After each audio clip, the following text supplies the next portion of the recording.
Brew Strong is brought to you by Blickman Engineering, home of the top-tier brewing stand. Visit them online at blickmanengineering.com.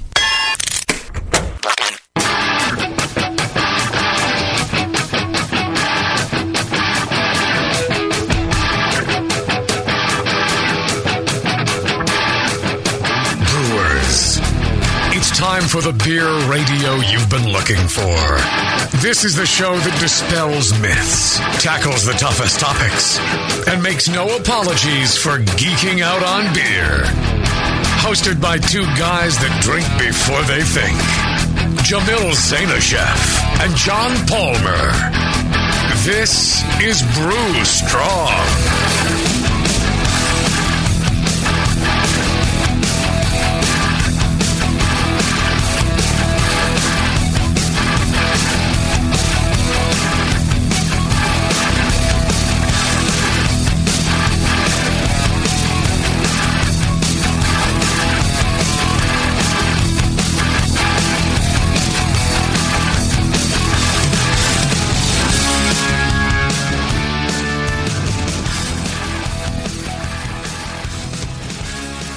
Hey, howdy, hey, my brewing brothers and sisters. Greetings, Cretans. All the Cretans are gathered around the old Victrola. Yeah, you got quite a crowd there tonight. Radio City Music Hall or whatever in that area. Radio Free America and the Brewing Network. Yeah, I was going to say, it wouldn't be Radio City Music Hall, although right. I'm sure JP could do his best to oblige us. Are we both, staggering over our words? Yes we are. Mm-hmm. And what's really sad is I'm staggering over a cup of Earl Grey. So. A cup of Earl Grey? Oh, I'm drinking Irish breakfast.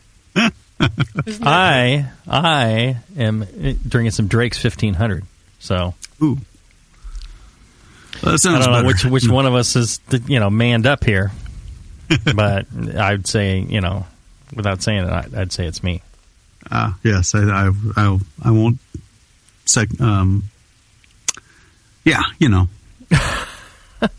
I was hanging with you. There we go. I was hanging with the Drake's guys and Brian, especially at the Shack Fest in Sacramento last weekend. Sounds like a good place. It's actually Shack Fest? Yeah, it's actually really good. It's a place called the Shack, and then they do this once a year beer festival. It's in their parking lot and in the building and out in the bushes, and they only have 5 or 6 breweries, but they're very careful about the breweries they pick, and really, really very cool. I got to hang out with Brian, and they had their Thea, Theia. It's a sour barrel aged beer. Sounds good. Around 10%. And I've had it before, and I wasn't a fan. I had it this year, and I tell you, just freaking outstanding. It was awesome. I'm really blown away. What kind of sour was it? It's like a Belgian blonde thing with, it's kind of, it's funky, but almost like a clean funky. So a sour, lactic, and, lactic, and, it was just, it's got some oak to it. And sounds really real good. Yeah. How much did you bring back for me? Unfortunately, I brought a lot. Yeah? And then, where is it? I'd love to. Well, unfortunately, I urinated all of it out by this point. What do you mean? I was trying to carry it all in my stomach for you. And, I thought I'd get back. It'd be like the baby bird thing we've done before. I'd regurgitate it into you, and you would enjoy that. I did get my bib and my aprons back from the dry cleaners. And it was just too long. I ended up, it was too long between shows. I ended up urinating it all out. Damn. Oh, well. It's the thought that counts. I thought about holding on to the urine for you, catching that in a container for you, and, you could get the essence. But, So there. Where those cricket sounds? I think we totally lost Palmer here. When you find I drank a lot of sours this past weekend too.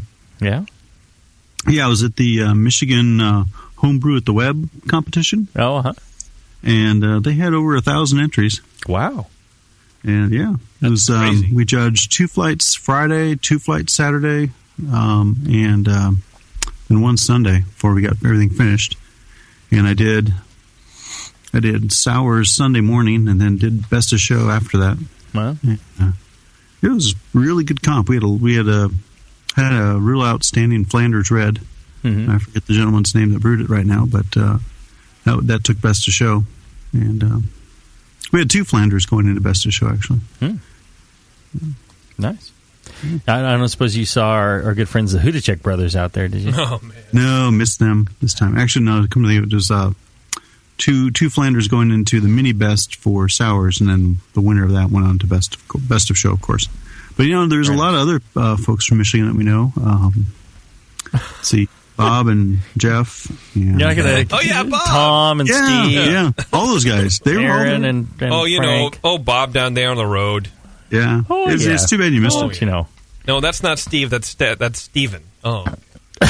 Yep. Well, and speaking of Steven, our good friend John Blickman. The weakest transition I've ever had. Yeah.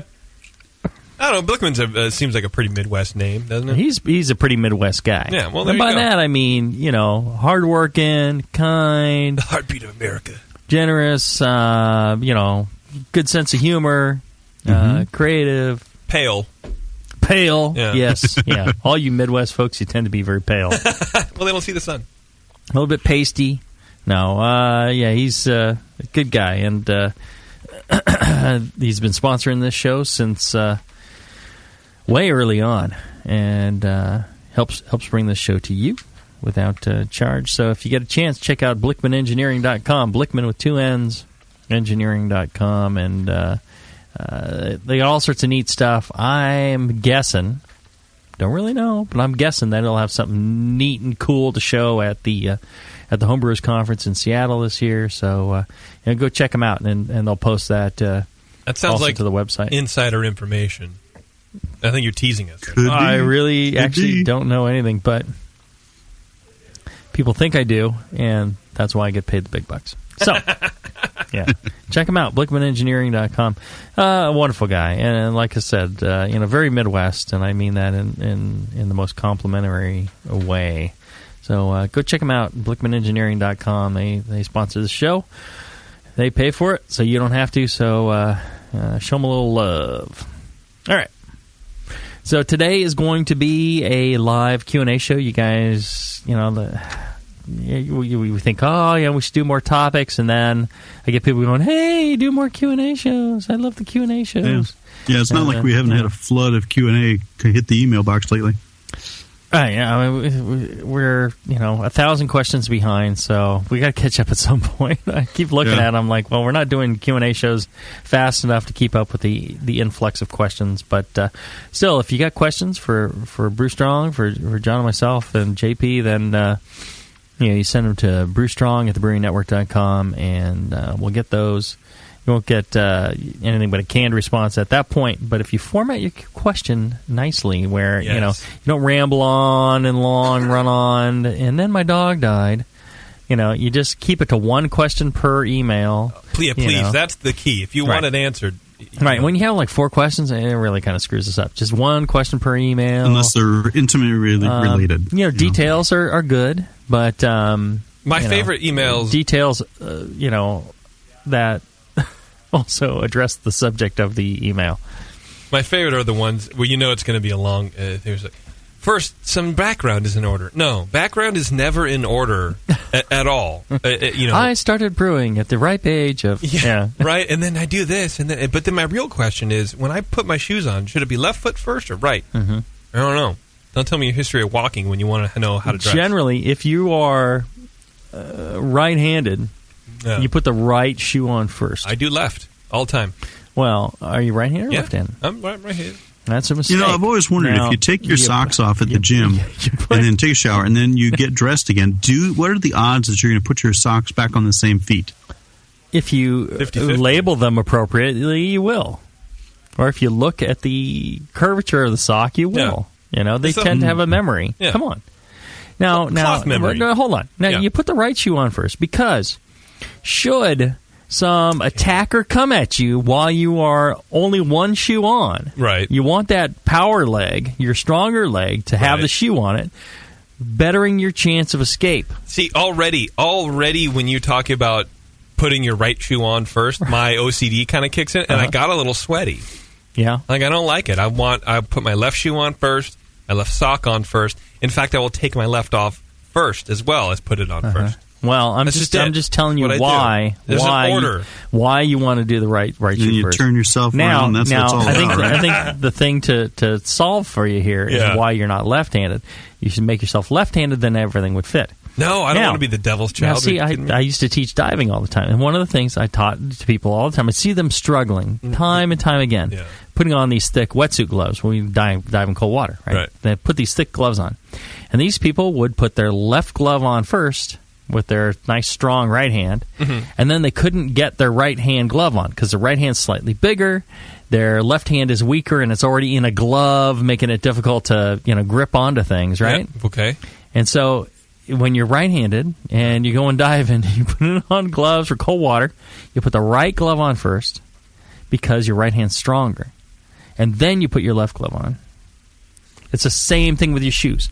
You can't ask me questions on this show that I won't answer. I'm gonna answer these questions. Well, that's the thing. Look, if I've got an answer for everything. Look, then you and I should be in a shoe putting on contest, and I will win. Right, but if you're interrupted halfway through, but I have a handgun for that. I don't need that. The attacker comes. I don't need it. I'm just saying, you're better off with the right one on. Hey, see, all the listeners know I'm right. Go check the chat room. They know I'm right. No, right-handed. Left shoe first for me. Boston Brewman, there he is, right there. But then you have to listen to someone who lives on the East Coast, so they don't know that much. Right, exactly. All right. And then now it's like, why are we talking about gloves? Now it's a whole thing. Well, now it's time for our first break. Should we do a teaser question? Or just go right in the break and say forget about it? Tease the question. When we come back from the break, we'll answer it. Can you handle all that at once? Sure. When we come back, we're going to hear from Mr. Glenn Swift in New Zealand, who wants to know where is his money better spent, on all grain with dry yeast or extract with liquid yeast? That's an excellent question. It's pretty good, huh? Yeah. Back after this. Ooh. Woo! When you hear Blickman Engineering, think innovation, passion, quality, and customer service. Blickman gear is designed by brewers to give you a sense of pride in your equipment. At Blickman, they know what makes brewing a pain and build gear that makes it fun. Like the intuitive beer gun, a completely different approach to filling bottles. The Therminator Wort Chiller, a new take on a plate chiller that's sized for flow, performance, and the high groundwater temps homebrewers face every day. The Brewmometer, a brilliant weldless thermometer design with brewing parameters right on the dial. The Autosparge, ultimate simplicity for preventing an overflow or running your mash tun dry. And much more, like the modular top-tier brewing stand, conical fermenters, and their Boilermaker brew pots. With more cutting-edge equipment coming soon, keep up with the latest from Blickman at blickmanengineering.com and stay on the cutting edge.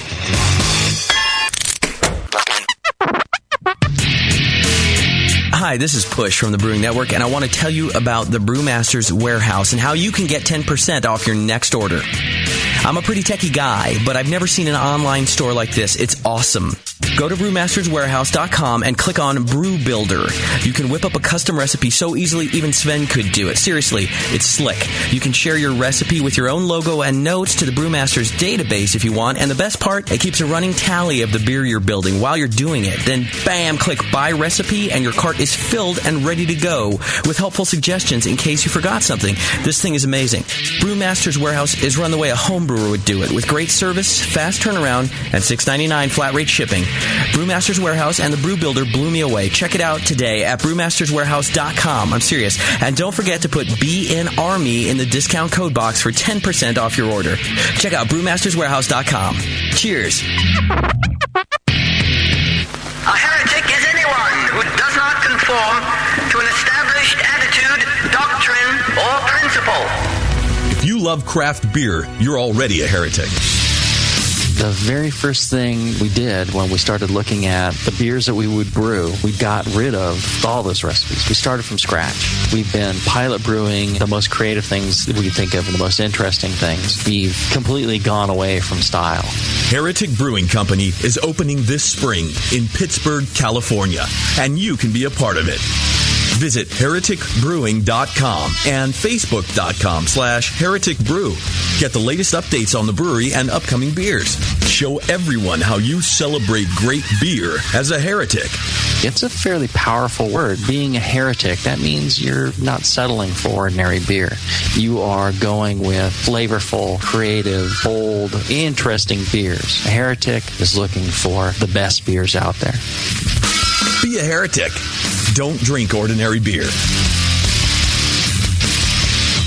Have you ever dreamed about attending the World Brewing Academy? This year, thanks to Lalamond and Danstar, one lucky brewer will make that dream a reality for free. Lalamond and Danstar invite you to enter the Beer School 2012 contest. One lucky grand prize winner will receive fully paid tuition in the 2012 World Brewing Academy web-based concise course in brewing technology worth more than $3,000. From now until April 12, 2012, every Danstar yeast package you use is your ticket to enter. Visit danstaryeast.com for the details and to print your official entry form. There's no limit on the number of times you can enter, so get brewing with Danstar and get your entries in to the Danstar 2012 Beer School Contest. Whether you want to build your home brewing skills or build a career as a professional brewer, this course will change the way you think of beer and brewing. Enter at danstaryeast.com and get the dry yeast advantage with Danstar and Lalamond Premium Brewing Yeast and enter to win. Since the first time the Brewing Network microphones turned on, More Beer was behind it. More Beer sponsors the programming on the BN because, like you, they love brewing. And like the Brewing Network, they love sharing their knowledge. Morebeer.com isn't just a website to place your next equipment or ingredient order. Morebeer.com also gives you access to free beer information that will make you a better brewer. Go to morebeer.com and click into the Learning Center. You'll find podcasts, technical facts, video tutorials, and more, including access to The Buzz, More Beer's social network of more than 5,000 members. And some of them might even be crazier about beer than you are. Get over to morebeer.com today and take advantage of The Buzz, the forum, the Learning Center, and make sure you're signed up to receive the newest More Beer catalog. More Beer, bringing you absolutely everything for beer making.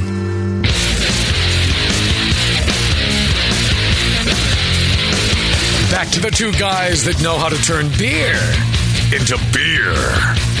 This is Brew Strong.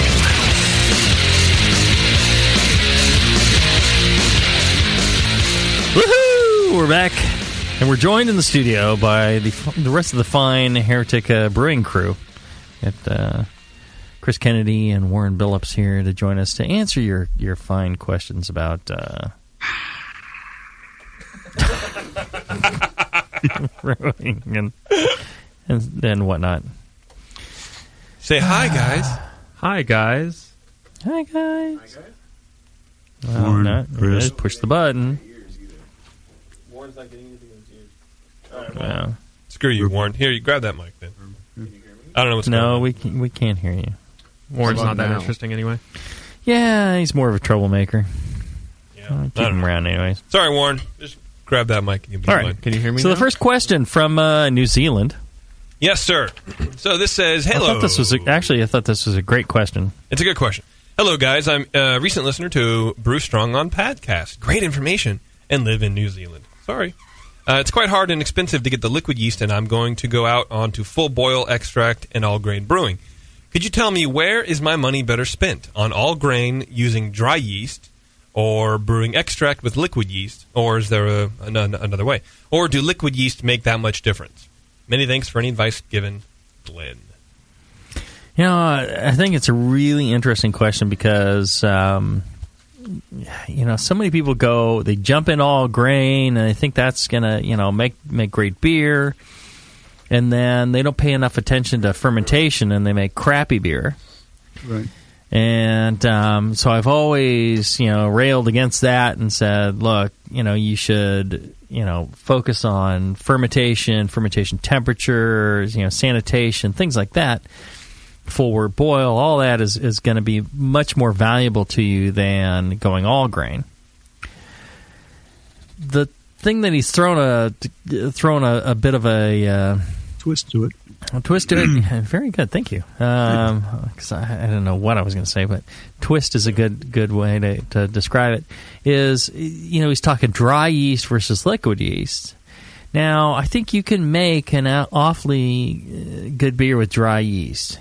Right. I think it limits you, however, in the kinds of beers you can make. Just like all grain gives you more capability to make a wider variety of beers than doing, just a canned kit that's already got all the character grains in it, or even extract and steeping grains limit you somewhat than all grain.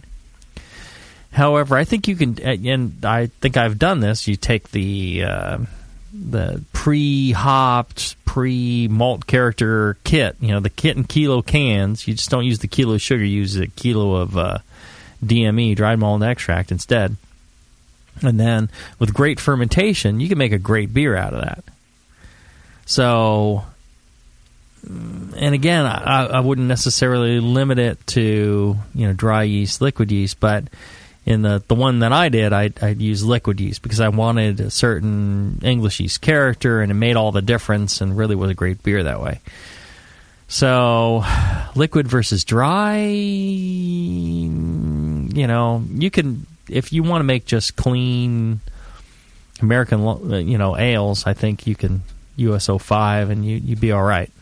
You also have to look at your options, too.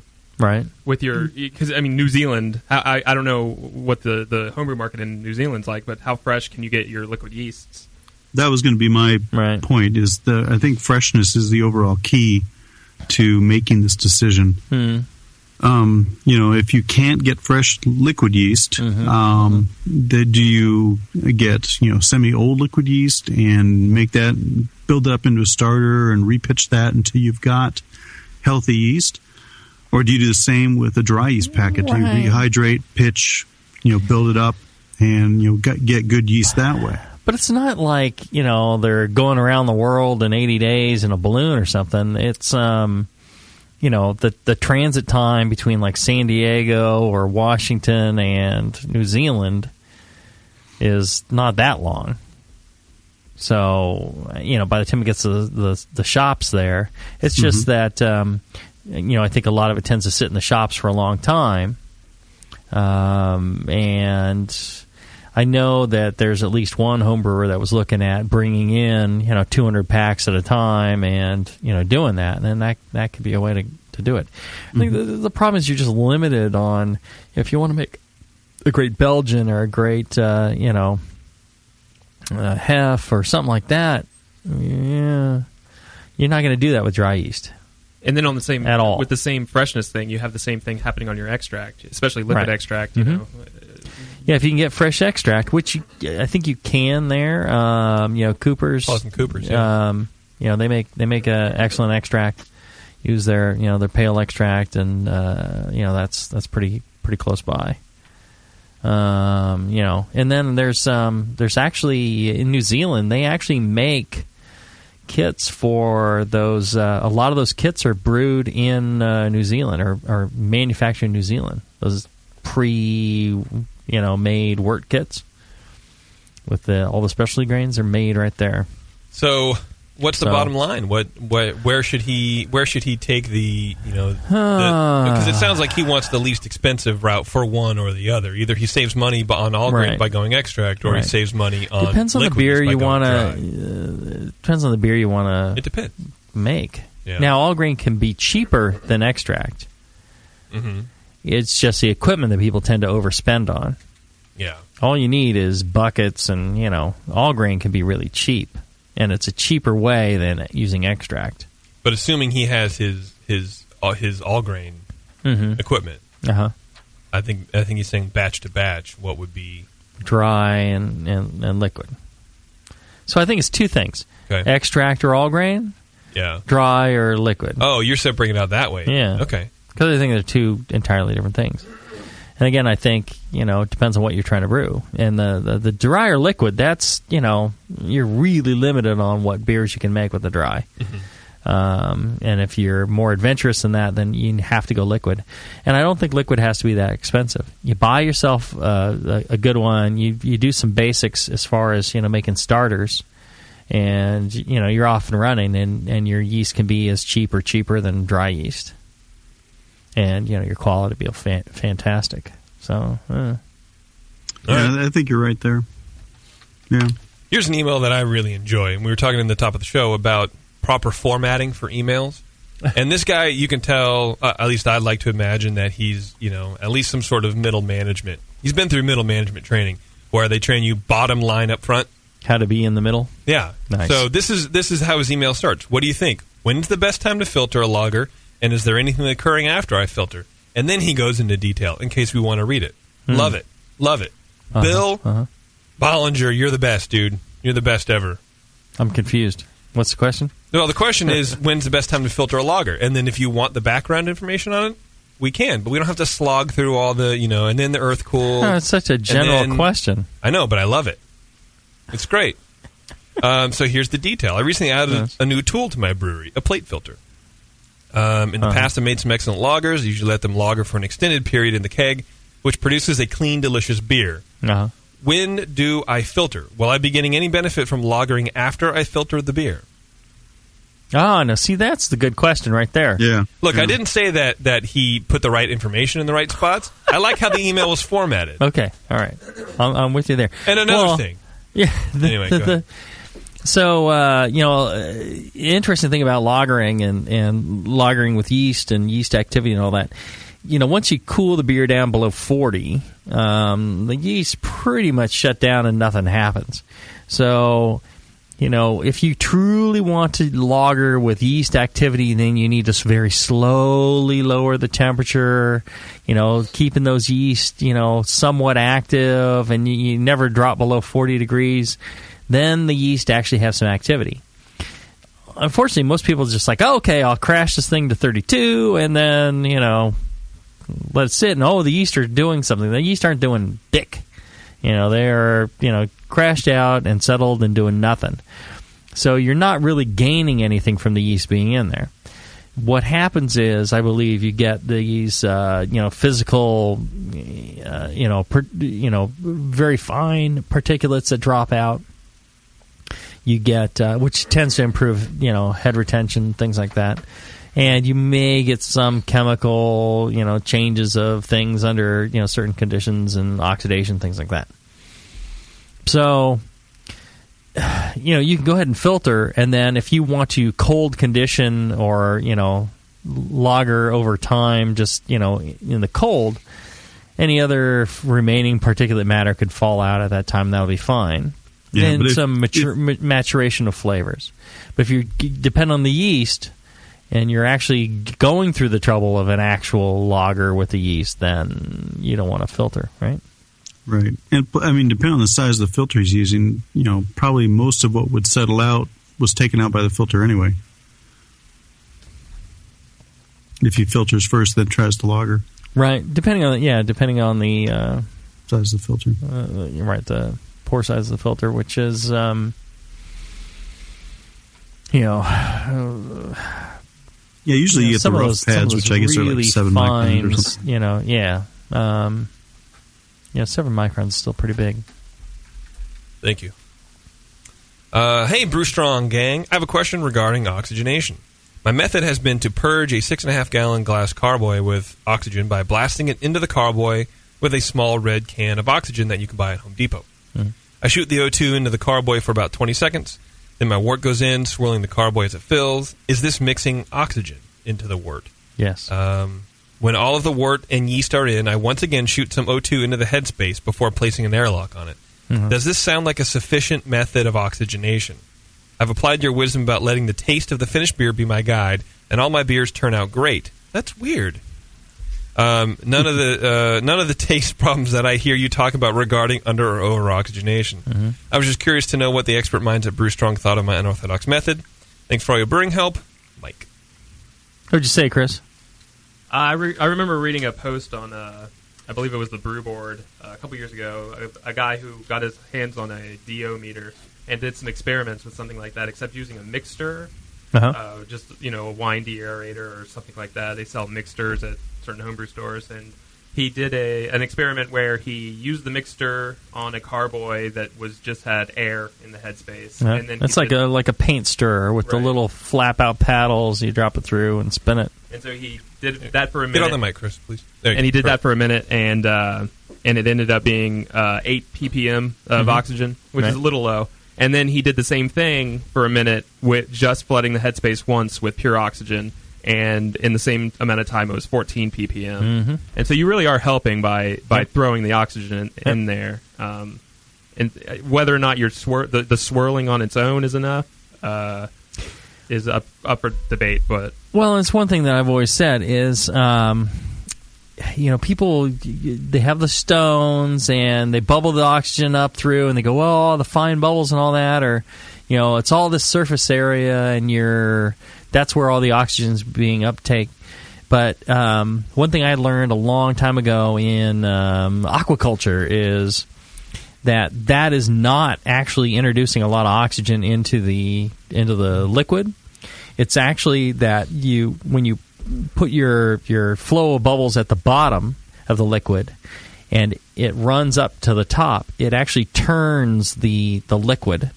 And the surface area of the liquid is actually where most of that transition takes place. So if that headspace is filled with oxygen, you actually can pick up a lot of oxygen through that large surface area. So, it's, the bubbles help a little bit, but really it's just churning the entire thing and filling that headspace with oxygen, I think, like Chris is saying, and especially if his beer is not exhibiting any problems, I'd say that's fine. Yeah, it sounds like it's a reasonable method, doing it before and after. Right, I got to imagine you're getting, at least some in there. And the thing is, especially flooding the headspace after, and if you got good sized headspace, and the yeast in there, they will keep sucking it out of the wort really quick, and it'll keep transitioning from the headspace into the wort. And it's a continuous thing for the yeast. So you don't necessarily need a stone. No, I don't think so. Or should he get a stone and try it, and maybe his beer might be better? I don't know that you'd get any better with a stone. Really? I think, again, most of it is just that stirring of the wort. You could probably swirl it with the oxygen in the headspace and get more. Yeah. Cool. So, and like Chris was saying, the guy just filled the headspace and stirred it and got 14 ppm, which is far more than you'd get just bubbling a air stone in there or a oxygen stone in there. Oh, well, there you go. Right. And the guy in New Zealand can take that hint and then not worry about spending money on liquid yeast. He can save it on the... Yeah, I don't know. Well, if you're buying these little orange cylinders from Home Depot, that's a really expensive way. Yeah. This is from David. He says, one of my brewing buddies recently talked to me about using Teflon tape in their brew kettle. And I started remembering hearing from you guys not to use it when it's in contact with your wort. He looked online, and everything says it does not break down until temps of about 500 plus. I'm assuming that's Fahrenheit. So he sees no reason not to use it. Mm-hmm. So did I make this all up? You made it all up. Is it okay to use Teflon tape in brewing? Yes. If it's not okay, well, then there you go. Well, I don't even remember this. I mean, did we ever say this, John? I don't think so. I think either John Herskovitz or John Blickman might have thrown a caveat out there that PBW breaks down Teflon. So if you if you're going to be soaking, the tape, I don't think it actually breaks down the Teflon. It can break the bond between a Teflon-coated pan and the metal. That's right. It can lift it off, but it doesn't actually break down the Teflon. Yeah, you're right. That makes more sense. Yeah. I see no reason not to use Teflon tape in whatever brewing. Somebody could taste the difference between a beer brewed on a system that used Teflon tape and one that didn't, and they were identical otherwise, I'd be shocked. Well, you could probably taste the difference, but just because there's other differences, far more important. Right. Well, and if that person has a palate so dialed in that they could do that, the Teflon, they'd be making. Have you ever put Teflon tape in your mouth? It doesn't taste like anything. 6 figures at Budweiser. Have you? Of course. Of course. That's what I use for ball gag. Weird. Right. You want to take a question from the chat and then take a break? No, let's take a break. And when we come back, we'll hit the chat room because it's getting to be that time. It's break time. Back after this. What does craft beer mean to you? Is it a delicious way to support your town's local brewer? Or perhaps it's the perfect beverage to pair with those delicious devils on horseback? Regardless of whether you're thinking of pints or pairings, pilsners or porters, craftbeer.com is the site where craft beer lovers come together to learn and share. Craftbeer.com is brought to you by the Brewers Association and celebrates the best of American craft beer and its brewers. Craftbeer.com is the best place to find craft beer events, recipes, great feature stories, the most up-to-date brewery listings, and resources for your next beer tasting or dinner, like style guidelines, pairing mats, and charts. Get the inside scoop on new beer releases and special events from today's craft beer insiders, and chime in to share your own knowledge, perfect pairings, road trips, recipes, and more. Craftbeer.com, celebrating the best of American beer.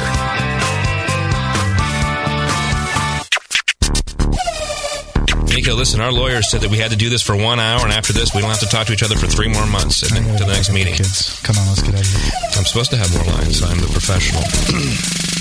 Hey, it's Sully. And I'm Nico. And we opened the 21st Amendment 9 years ago at 563 2nd Street in San Francisco, just 2 blocks from Giants Park, to make great beer and have a great time doing it. That's right, because to us, the 21st Amendment is more than just the right to make beer. It's the right to experiment, to be innovative, and just do things differently.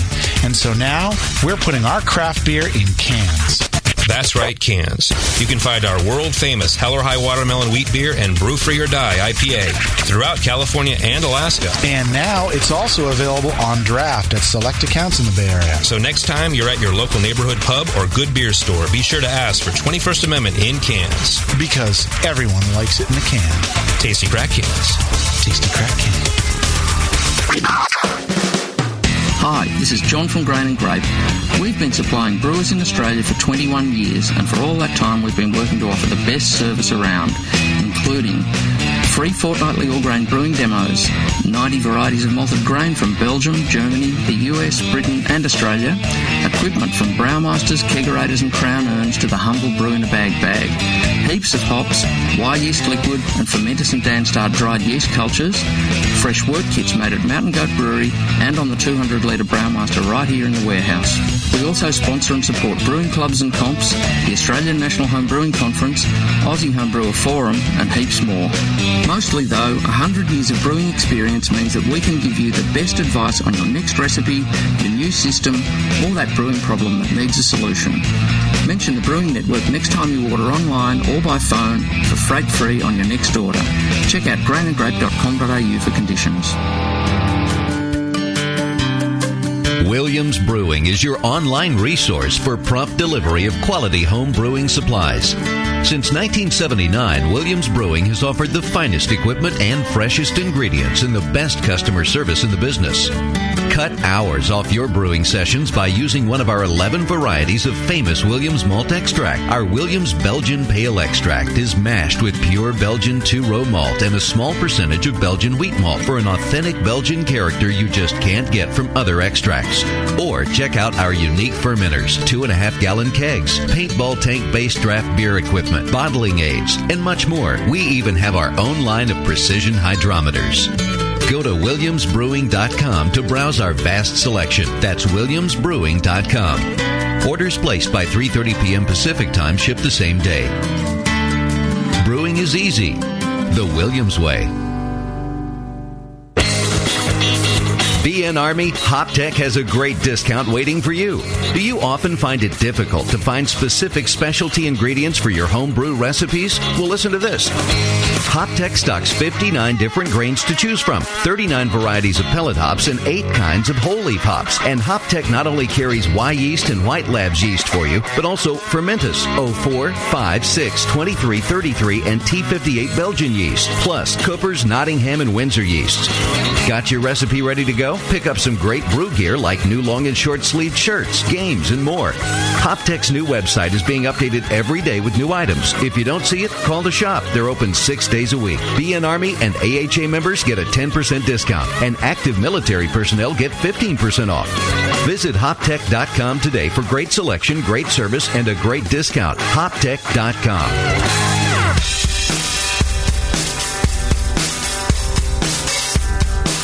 Back to your hosts, Jamil Zainasheff and John Palmer.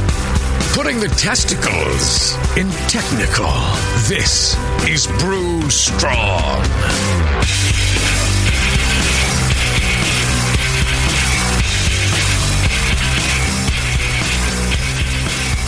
All right, we're back. Hey, Warren, have you done any of the BJCP exam stuff? Test, yeah. No. I'm afraid to have to judge beers that I don't like. I mean, all homebrew is great. You get over that real quick. Yeah. Even the infected ones. You've been hanging out with me too long, Warren. Yeah, that's probably what it is. Well, if you did, and I tell you, the great thing about it is it really helps you, focus on the elements of beer and, the flavors that you're tasting and, what makes a great beer and all that. And I found it invaluable in my education as a brewer. And if you're interested, there's a great new way of learning about craft beer and brewing for the BJCP exam. It's a great, fun new way to help prepare you to score well in the Beer Judge Certification Program exam. They guarantee satisfaction. If you don't like the course by the end of the second session, they'll give you a full refund. And they'll guarantee a success. If you don't pass with 60% or better, that's what gets you to the recognized level, then you can take the course free of charge, or retake it free of charge. So what they do is these live webinars. It's not canned. It's actually interactive. You're listening to a live instructor. There's other students in there. You can talk. You can ask questions. You can use a live chat. They limit the groups to 24 people. So you want some people in there to help, ask those questions that you haven't thought of, or ask those questions maybe you're too shy to ask. And it's like, oh, that sounds really stupid if I ask this question. And then somebody else asks it for you. You go, oh, I'm glad they asked that. And then the rest of the group is going, God, that was real dumb. Right? No. I don't know. No. These folks are actual instructors. They've got instructional experience. So it's not just like, another beer geek trying to teach you about the BJCP exam, which really doesn't work out that well. Yeah, it's not some guy in his kitchen. Right, or somebody in his studio trying to tell you about BJCP exam. Right. Yeah. It's a great way to go about it. I personally haven't tried it, but it sounds really intriguing to me. I did a lot of my work in software in instructional development. So I think it's a good way to go. I think it could have quite a bit of potential. And you got nothing to lose if you give it a try. Give it a try. You can find them at Better Beer Scores. There's a new website, actually. They've changed their website. Or craftbeeru.com. Craftbeeru.com. The letter U. A letter U. Yeah, it's a lot easier to letteru.com. A lot easier to type in. It's I think it's a better website. Right. And check it out and give it a try. If you don't like it at the end of that second session, you go ahead and ask for a full refund. Don't pay for something you don't like, but I think it's worth giving it a shot. If you're interested, like I said, doing the whole BJCP thing helped me become a much better brewer. So I think it's worthwhile if you get a chance. All right. I do too. I think just to belabor the point, once you learn to judge beer and start working some competition and judging with other judges, I mean that's when you learn beyond what you can taste. Somebody else at the table will say, well, I'm getting some phenol here, or I'm getting some DMS. and then you take another sniff or something, and you say, okay, now I'm beginning to get that too, and you can learn more about the styles. You really don't know what you're saying. That's usually what I say. Yeah, is that not appropriate? A competition is very very valuable experience for you as a brewer, as Jamil says. So I encourage all brewers who like to brew good beer, want to brew good beer, to get involved in BJCP as well, because it's a great learning experience. I agree. All right. How about that question from the chat? Sounds good. From Ellis, Texas, says, "Hey JP, I'm waiting on John's water book to come out, but until then, I'd like to know." As he laughs, are we all? I'm waiting for that piece of shit too. But then I'd like to know what effects bicarbonate have on a beer, both during the mash and in the finished beer. I've read plenty on calcium, sulfate, and chloride, but not much detail on bicarbonate. So until your book comes in, John, could you please, calm our hunger for more water information? All righty. My favorite subject. Well, bicarbonate is a form of alkalinity. And alkalinity of itself does not have a flavor per se, as opposed to, say, sulfate. But what it does do is it really impacts the beer chemistry and the mash chemistry. So what you need to do if you're thinking about bicarbonate is you need to think of the total alkalinity of the system. What is the total alkalinity of your water? What is the residual alkalinity of your water? And then if you're making salt additions to your mash, to understand what the impact of those additions are on the alkalinity. And really, you need to go look at chapter 15 of my book to get a good basic description of this. The new water book that'll be coming out in 2013 now is going to talk about it in more detail. But, or the 5 water Ganza shows we did. Yes, and those we talked about a lot there. I guess to summarize, I mean, the bicarbonate doesn't really have a flavor of its own, but it is alkalinity, and what it does is it moves the pH higher, so that your mash pH goes higher towards 6. In certain cases, you will start extracting more tannins and more silicates and get a drier, more astringent character out of the beer, and then that character can be translated to the final beer, after fermentation. So that is the effect of bicarbonate. Hopefully that'll help. But read up on chapter 15 and check out our Water Ganza shows, and that'll help illustrate the differences. But more importantly, when's your book arriving? Well, it got pushed back in the queue. Now it's not going to be published till, I believe, fall 2013. Maybe spring, but 2013 sometime. All right. Well, I tell you what, spring of 2013 is going to be the best spring in my life. Because I'm going to get another book. That's not saying much. I'm going to get another book that I won't read. Good. Good. Just because I don't like reading. I can't read. Do you know how? No, that's the problem. Palmer, can I make a suggestion before I move on to Aaron's question? It should all be in pictures. Please do. Pictures of cats. Audiobook. Oh, yeah. Oh, audiobook. Totally, right? Especially if you read it. And pictures of cats explaining water. Oh, that would be cute as hell. I'm going to do it. Aaron, Western New York, who's probably somewhere on the East Coast. Simple question. I entered a fruit beer in a competition today. Raspberries in secondary of a Belgian Strong. It wasn't sweet enough for a triple, but not a golden strong either. So under fruit beer, it asks for the base beer. Am I going to get dinged for entering it as a Belgian strong beer instead of specifying triple or golden strong? What do you think of that? What do you think of that question? As a what? He entered as a Belgian strong? That was the base beer that he listed, yeah, instead of putting it as a triple or a golden. Yeah, that'll be fine. Some judge may, pick it apart for that. It would be hard to be best of show under those conditions. Yeah. But, it should be good enough to, at least place, if that's the case. Okay. Well, that's good. Yeah, I agree. You will never get best of show with that one. Lunatic 1976 in the chat says, "Hey, Brew Strongers, I have a stainless steel question. I would like to clean my kegels. What should I use?" Maybe it's Kegels, I don't know. What should I use? Just the good old-fashioned elbow grease, or is there an easier way? PBW. PBW. Yeah. It'd be nice if he said exactly what he was trying to clean. And what is the soil that he is trying to clean? Burnt up blood. Yeah, a little cranial scarring.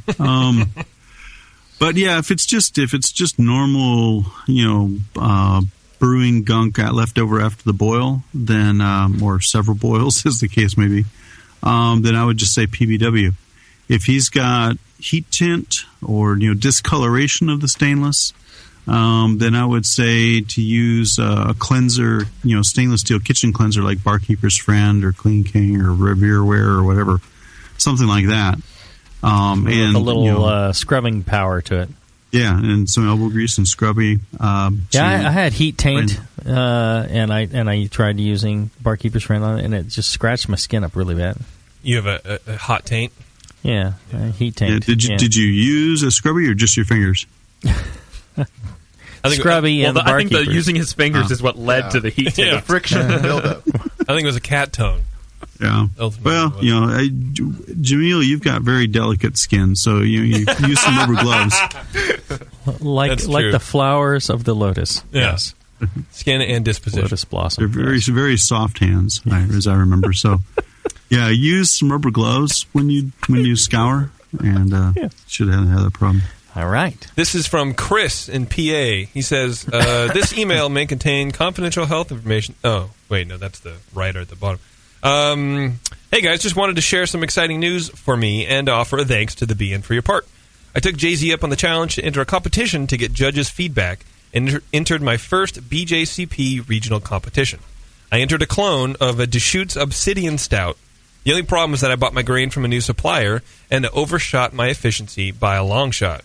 Instead of a 6.4, came in at about an 8.6 ABV. It was definitely the best beer I have ever made and probably the second best stout I've ever tasted. So I entered this in the Imperial Stout category, took a second place out of 22 entries for the category.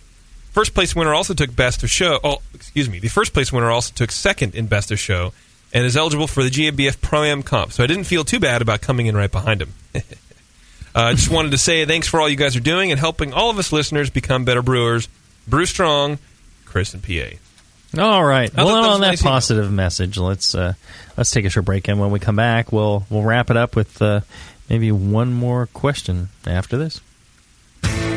When Blickman Engineering set out to design a great brewing stand, they knew it had to be strong, adaptable, and last for a lifetime. The top-tier brewing stand is now proudly available at BlickmanEngineering.com. It grows with your brewing skills and equipment. Start with 5-gallon coolers on its heavy-gauge stainless steel shelves. Then move all the way up to 30-gallon pots on the high-output burner tiers. Speaking of burners, the custom Blickman Engineering top-tier burners are extremely powerful, efficient, and amazingly quiet. They have safety stops to center your pot, and they'll last a lifetime and won't rust. The top-tier brewing stand allows virtually infinite combinations from traditional gravity systems to 2 tiers to completely horizontal. Configure your stand the way you want and have the freedom to change it at any time in the future. Your brewing stand should adapt with you, not force you to learn a new process. Visit BlickmanEngineering.com today to configure your top-tier brewing stand and to find a local Blickman retailer. You'll be surprised with all the flexible features and the competitive price. Start brewing with Blickman from the top tier. In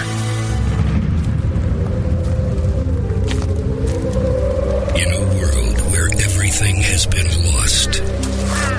What happened to the city? It's in ruins.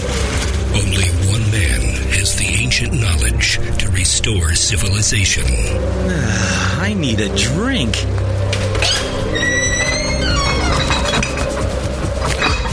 Oh no, the liquor store's been ransacked. You looking for beer, stranger?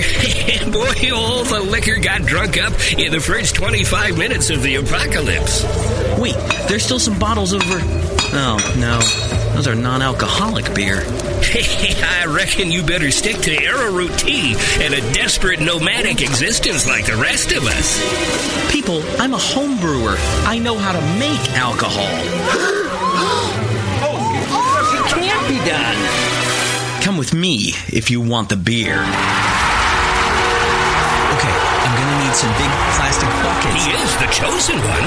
The prophecies say that he's gonna get us wasted. Someone start heating water. And From the creators of Northern Brewer, the people who brought you $7.99 Brew Saver shipping, massive selection, and superior customer service comes the home brewer.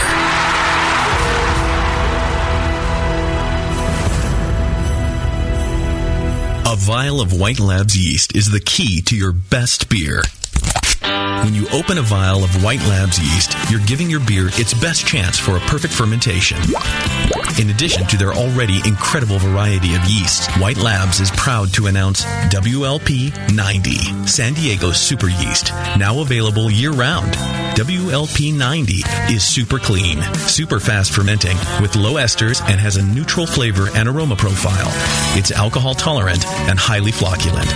For more of the latest White Labs news, click over to whitelabs.com, where you can read reviews of yeast, learn in the lab section, and join the customer club. And if you should find yourself in San Diego, White Labs has a brand new training facility for craft brewers and home brewers alike. Whitelabs.com. Discover yeast, nutrients, enzymes, and more for commercial breweries, home brewers, and homebrew stores. White Labs. It's all in the vial. Hi, I'm Jamel Zanishev, and in addition to my work on the Brewing Network, I write the Style Profile column in every issue of Brew Your Own magazine. Hi, I'm Sean Paxton, and when I'm not prepping for the Home Brewed Chef on the Brewing Network, you can find me writing articles on how to cook with your home brew for Brew Your Own magazine. Greetings, cretins. This is John Palmer, and when I'm not writing for Brew Your Own, I'm reading it. John Palmer, Sean Paxton, Jamil Zanishev. If you love listening to them on the Brewing Network, you'll love reading their articles, tips, and recipes in the pages of Brew Your Own magazine. Join Jamil, John, and Sean 8 times a year in Brew Your Own. And when you subscribe to BYO on the Brewing Network website, half of your subscription price goes right back to the BN to support great beer and food programming. So sign up for Brew Your Own magazine through the BN website today so you can listen and read your way to better homebrew. Back to the beer guys that make other beer guys look like wine guys. Brew strong.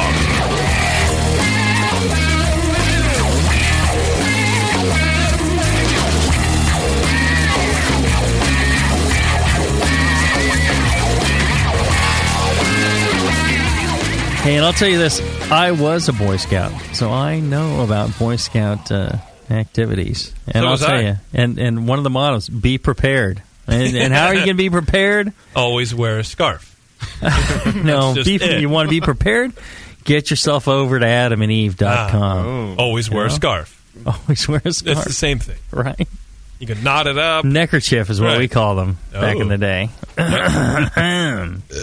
We should do the Scout Oath right now. Scout Oath, which is, fellas and gals, you're looking to spice things up in the bedroom? Yes. Been fantasizing about surprising your lover with an adventurous new toy or adult movie? In the tent? Well, here's an offer you won't be able to resist. Go to adamandeve.com for limited time only. You'll get 50% off just about any item. And when you do, you're going to select your one item at 50%. You will get 3 free adult DVDs.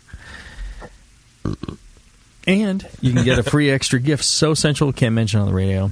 Top it all off, they'll throw in free shipping on your entire order. So it's a great deal.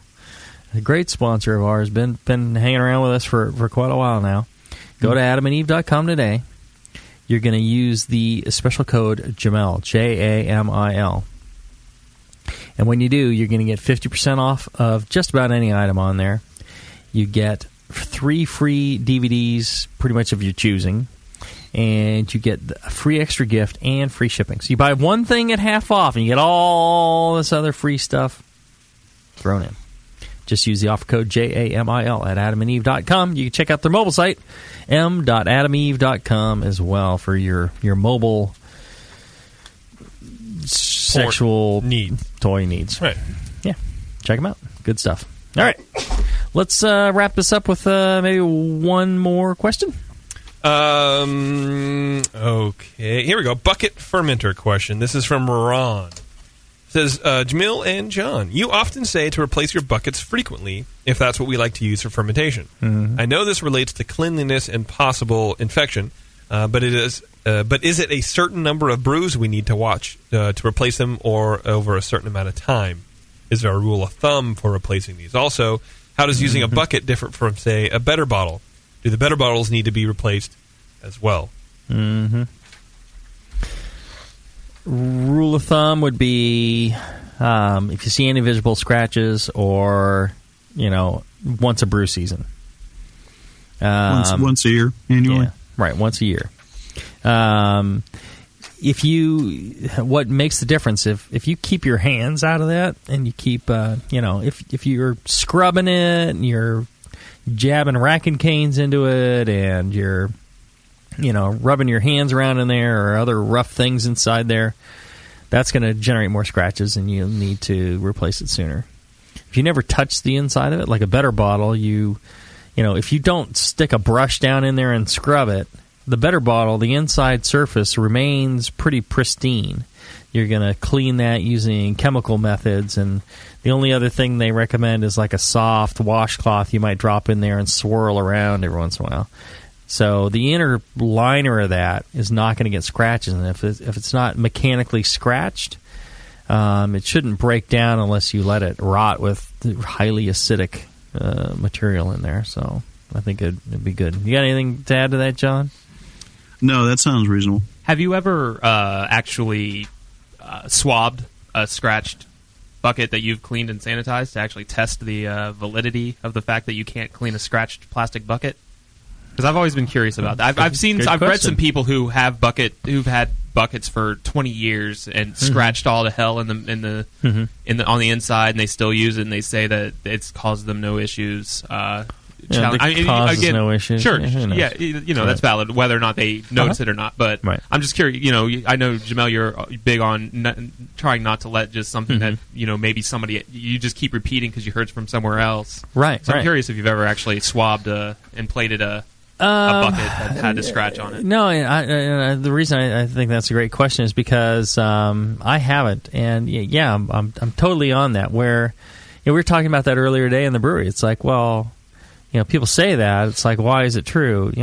Who knows? I bet you somebody is just repeating that supposed fact, and it may not be true. I would imagine that generally you could clean. If the scratches are real small, you could probably clean them. You use hot enough, cleaning chemicals and strong enough sanitizers, you might do okay. But the thing that is interesting on plastics, even in the restaurant business, when plastic plates or anything is used, if it's got any sort of cracks or anything like that, it has to be thrown away because it harbors bacteria. Mm-hmm. And so I'm assuming that, a lot of that comes from some sort of testing because they don't make restaurateurs throw away things without any sort of, like glass can have a certain amount of chips in them, and it's no big deal. But plastic, any cracks, then of course that's cracks, which again, that's a deeper kind of scratch.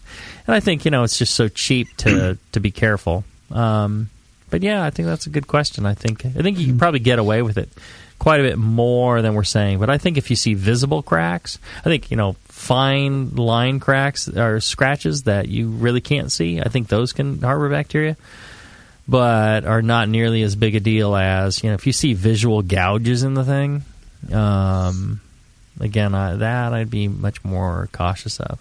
Again, it's been my experience that my family will take one of my clean buckets and use it to wash the cars, use it to carry dirt, and so I end up replacing all my buckets every year, just about anyway. Well, you got to carry dirt.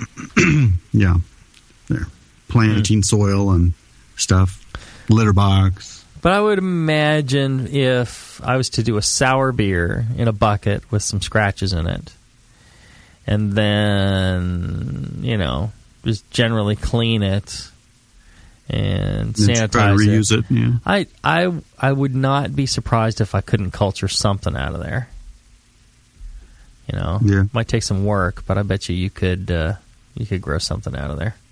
Mm-hmm. What is work? Because especially, bread and bacteria, and they tend to be pretty tenacious, and they form, coatings over themselves. They get down in these little nooks and crannies, and that's where they form exist. spores. Yeah. Sporulate. Mm-hmm. All right. But it's a good question. Sporulate's a pretty good word. And good comment, Chris. Yeah, I would... That'd be a good word with friends word. I would think, if you really want to push it, go without it. But, if it means the world to you not to replace the bucket, then go for it. But I would replace it every year. That'd just be me. Well, you are you. That's right. Who else would be you? And I probably you? didn't replace all my buckets every year either. Well, no. Probably over 2 years, maybe. I don't know. It just depends. But then I didn't really scratch it up a whole lot. That's all I'm saying. I believe you. I don't. That's why I love you, Gentle like John. a lotus. That's why I hate Chris. That's right. Oh, there. Gentle like a lotus. Like the petals of the lotus flower. Sounds like Warren's getting a promo. and you too, gentle listener. Get yourself on over to thebrewingnetwork.com. Check out the store there. There's a lot of goodies in there that when you buy those things, they help support the Brewing Network. Hats, shirts, glassware, books, all sorts of goodies in there. And, you find that stuff and it'll help us out. And check out our great sponsors as well. Till then, keep brewing, brew often, and brew strong. Keep reaching for the stars. That's